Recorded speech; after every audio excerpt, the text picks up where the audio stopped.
Okay, welcome everyone to this deep dive. Today, we're really zeroing in on a decision with uh, pretty direct consequences for your wallet and the whole South African economy. That's right. We're talking about the South African Reserve Bank's interest rate announcement. Today, May 29th, 2025, is the day. Their Monetary Policy Committee, the MPC, they make the call. And this isn't just some, technical thing buried in the financial pages. Not at all. Interest rates, they set the cost for borrowing money. Think home loans, car finance, business investment, everything. Right now, the prime lending rate is sitting at 11%. So whether you're thinking about borrowing or saving or just trying to get a handle on where the economy is going. This decision really matters. It's key. Absolutely. So our goal today is to cut through some of the noise, unpack what the MPC is likely weighing up right now using the analysis you've provided. Yeah. And it's fascinating this time because, well, analysts seem really split. That's the core tension, isn't it?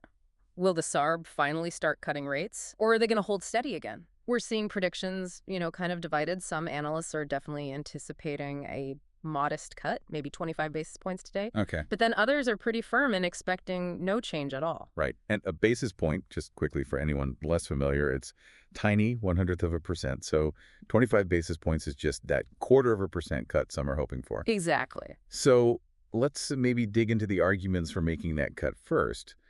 What's the case for easing policy right now, based on the analysis? Well, the strongest points, they really stem from the domestic picture here in South Africa. I mean, inflation has been remarkably contained lately. Mm-hmm. The latest reading, April CPI, came in at just 2.8%. That's barely up from 2.7% in March. Which is, that's comfortably inside the SARB's current target range, isn't it? The 3% to 6% band. Comfortably, yeah. And it's not just the headline number. The material points to an economy that's generally described as, well, subdued. It's operating below its potential. Okay. What else? Any other local indicators pointing towards easing? Yeah, there are a few. Things like core inflation, that's inflation excluding volatile food and energy prices, that's been moderating. Wage growth seems pretty subdued too, not really pushing prices up. Uh-huh. And overall consumer demand, still relatively weak. So the argument is, even with rates at 11% prime, given how low inflation has dropped, maybe those rates are still quite restrictive. Is that the idea? That's exactly it. Some argue the real interest rate, the rate minus inflation is still quite high, and that could be holding back economic activity more than necessary.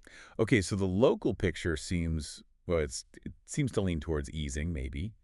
But the SARB, they don't operate in a bubble, right? What about the international side of things? Yeah, that's another key point the analysis brings up. The inflation situation here is just fundamentally different from, say, the United States right now. Right. The U.S. Fed is still sort of grappling with inflation that just won't quite go away easily. Precisely. Whereas South Africa's inflation seems pretty well under control comparatively. Mm-hmm. And, while the U.S. Fed is holding tight, a lot of other central banks around the world have actually been cutting rates. Oh, that's interesting. Yeah, the reports mention, I think, 15 central banks cutting just since early April. 15, wow. Yeah, including some big ones, Bank of England, the ECB, Bank of Mexico, People's Bank of China, and the Reserve Bank of Australia.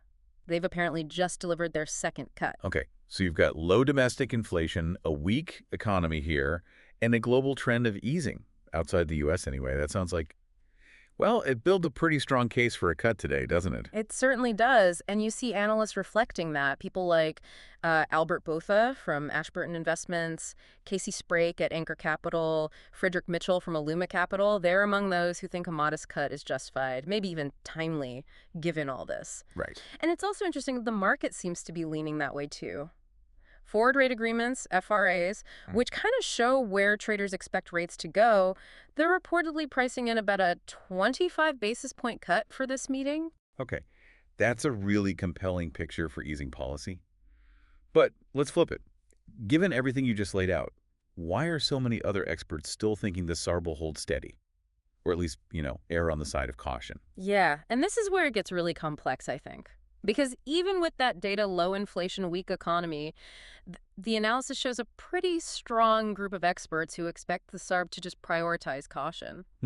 They seem to think the bank will lean towards mitigating potential risks rather than, going for a short-term stimulus boost right now.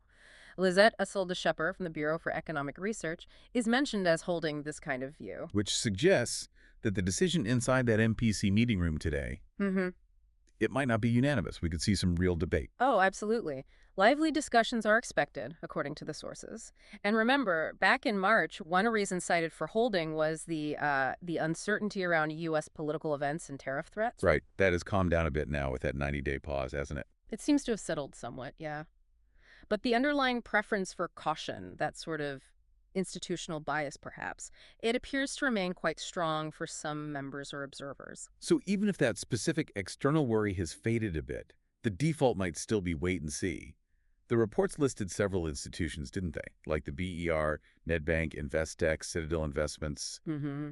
all kind of expecting a hold, at least initially. Exactly. And it just highlights how, different analysts can look at the same economic numbers, the same situation, but weigh the risks and priorities differently and come to opposite conclusions, cut versus hold.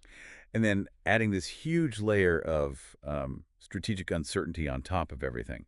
Is this potential change to South Africa's whole inflation targeting system? That's mentioned quite a bit in the material. Yeah, this is possibly the biggest wild card for today, and maybe for the rest of the year, frankly. Right. So South Africa's had this inflation target range, 3% to 6%, since way back in 2000. But the governor, Lesetja Ganyago, he's been pretty open about wanting to shift towards something lower, maybe a single-point target, perhaps around 3%. Exactly. He argues it would bring South Africa more in line with, international peers and ultimately support lower interest rates. But over time, that's the key phrase.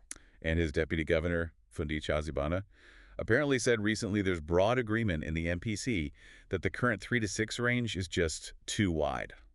Yeah, out of step with major trading partners. And we're hearing that the technical teams are getting close to making recommendations on a new target. An announcement could be imminent. Could even be discussed at the briefing today, potentially. It's possible. Yeah, it raises a massive question, though. Yes. Well, if you actively start targeting inflation lower, say aiming for 3%, instead of just keeping it below 6%, does that actually mean you need tighter monetary policy, higher rates for longer? Yeah. Could chasing that lower number actually end up stifling growth more than the current setup? That's the concern some people are raising. Pushing inflation down to a tighter, lower point might demand keeping rates higher for longer than just staying within the current looser range would require. So how does the possibility of this new lower target being announced, maybe soon, Yeah. how does that affect the decision the MPC has to make today? That's the real headache for them, isn't it? Annabelle Bishop from Investec, she's quoted cautioning that announcing a new lower target soon, well, it risks completely scuppering any chance of interest rate cuts this year. Right, because the new target might demand higher rates. Potentially. So the SARB could theoretically decide to cut today, sneak one in, before a new target potentially ties their hands later. But then, as Bishop points out, they run the risk of having to quickly reverse that cut if the new target indeed requires a tighter stance down the line. It's a really high-stakes kind of strategic game. Wow, okay. So let's try and synthesize this as we wait for the announcement. The MPC is basically juggling several balls here. Definitely a balancing act. On one side, you've got the domestic picture, low inflation, weak economy screaming for lower rates, traditionally speaking. On the other side, you've got this history of caution, maybe a bias towards risk aversion within the bank and among some analysts. Right. Don't rock the boat unnecessarily.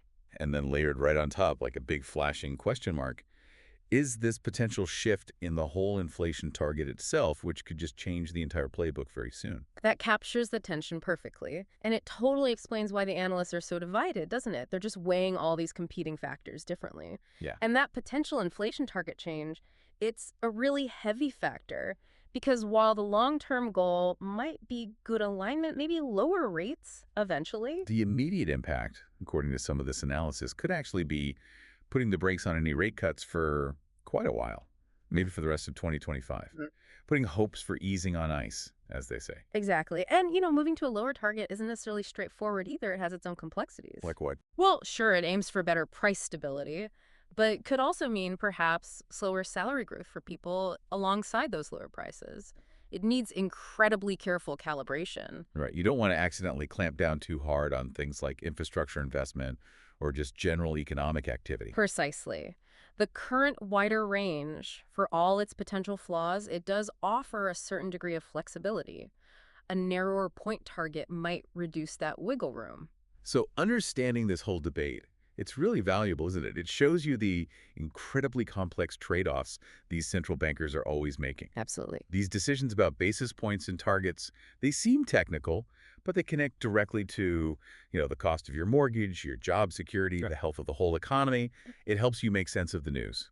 And maybe anticipate what might be coming next. Exactly. So maybe here's a final thought for you, the listener, to consider as we await the SARB's decision and, importantly, their reasoning later today. How does a central bank best navigate this? Balancing the immediate, very real needs of a subdued, struggling economy against trying to potentially redefine its fundamental long-term goal for price stability at the same time. That's the crux of it. They're not just deciding on rates today. They might be signaling a really significant strategic shift for the future. Keep a close eye on that announcement.